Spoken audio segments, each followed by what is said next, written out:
I'm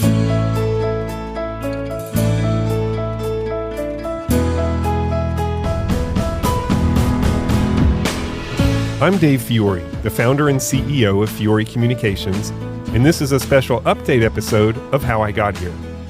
At the end of each episode, I ask every guest the same question. Where do you think here will be for you in 3 to 5 years? Well, it's been 5 years, so I thought this would be a perfect time to check in and see how things are going. Today, I'm pleased to have How I Got Here guest number 9, Danny Shrine.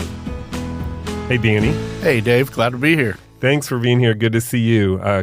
It has been 5 years since we talked last. Amazing. I know. Amazing. Anything happened in that period? A little bit here or there. Okay. Well, we're about to see. I'm going to play your answer back from 2019 to where you thought you might be today, and then we can talk about it.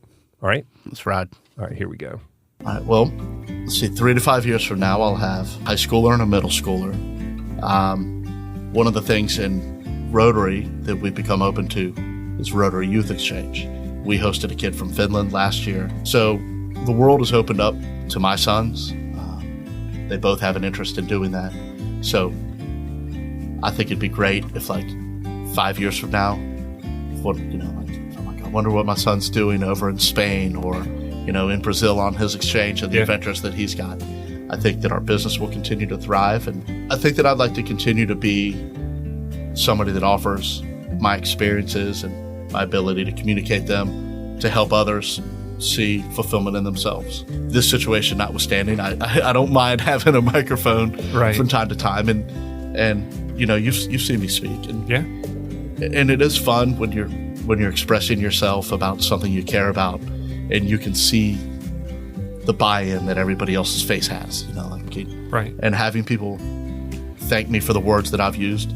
I'd like to see if there were more opportunities in my industry to work with people that are coming up and starting and maybe having those same self-doubts, maybe share some of my experiences or lessons that my mistakes have taught me.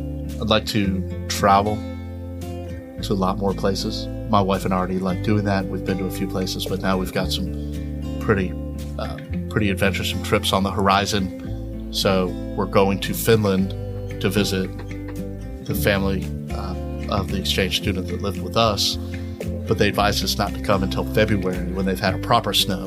So, which is a frightening concept when you're talking to somebody from Finland. I think their definition might be a little scary. Right, and it is a little scary. It's a little because that's pretty close to the North Pole, right? We're going to spend a few days above the Arctic Circle, and there's a village that I'm not going to embarrass myself by trying to pronounce. Rovaniemi. Actually, I think that was pretty good. Okay. Which is like the official Santa's village. So it's definitely above the Arctic Circle. Wow. and way up there. So I guess the T-shirt business has taken you pretty far. It has. It's crazy, literally and figuratively. It's further than I could have imagined, and I have a great deal to be grateful for. All right. What are your first thoughts from hearing that? Finland was amazing. Very proper snow to a Finnish person is way different than what we experienced here a little bit ago. That's for damn sure. Wow, the irony of that is that we went to Finland in the middle of February 2020. Oh. So if you watched the news,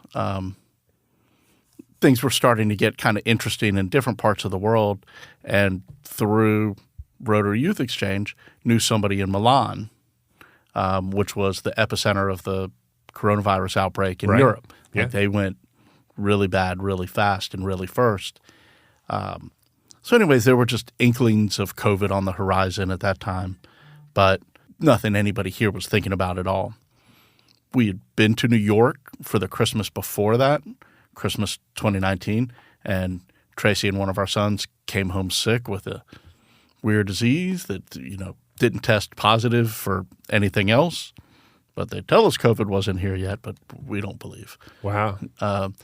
When we flew to Germany, there was like one person with a mask on the plane in Germany, and now we're in Frankfurt and crossroads of the world, and there's people from all over, a lot more masks. Yeah. And then when we actually got to that little village up north of the Arctic Circle, we went into a restaurant, and my family and the people that were working in the restaurant were the only ones that weren't from China at the time. It was, it was really crazy. That's not a great feeling, probably. Well, looking, you didn't know all that then. Didn't know all that then at the time, but looking back, it was like how fortuitous of our timing.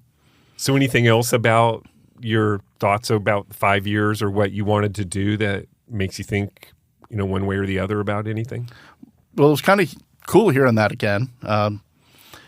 Neither one of my sons have done a youth exchange, but we've continued to travel. Right now, one's in Costa Rica on spring break with mom. We've been to Italy, France. We went to Ireland for the FSU game. How'd that work out? That was awesome. Everything but the last day was great. Yeah. It was really cool. It was really cool. Everything that people say about Ireland that we experienced was true. The people were great. The food was ish. The drinking was prodigious. Bring us up to date on what you're up to these days. Okay, so now our oldest is a senior. Our youngest is a sophomore. So we're in kind of getting ready for college mode. Aiden's going to be going to Auburn. We're pretty excited about that. Yeah. Or Eagle, I guess we have to learn to say. Pretty excited about that for him. You get to see, you've seen it so many times, like this next chapter unfold. Yep. And it really is true that there's a lot of pride in seeing your kids grow and take the reins in their own life and know you've done what you can, but they're their own person. And to see him really start to blossom and take off is awesome. His little brother Brendan is awesome as can be. He's taken over being a goalie in lacrosse, which is new for him. He used to always play attack, so he's taken this challenge head on and just instantly owned it, and is loving it and has a new passion for the sport. Couldn't be prouder as a dad than to, for those guys to be my sons. Business is continuing to, to be business. Again, the world changed. Our industry got super disrupted.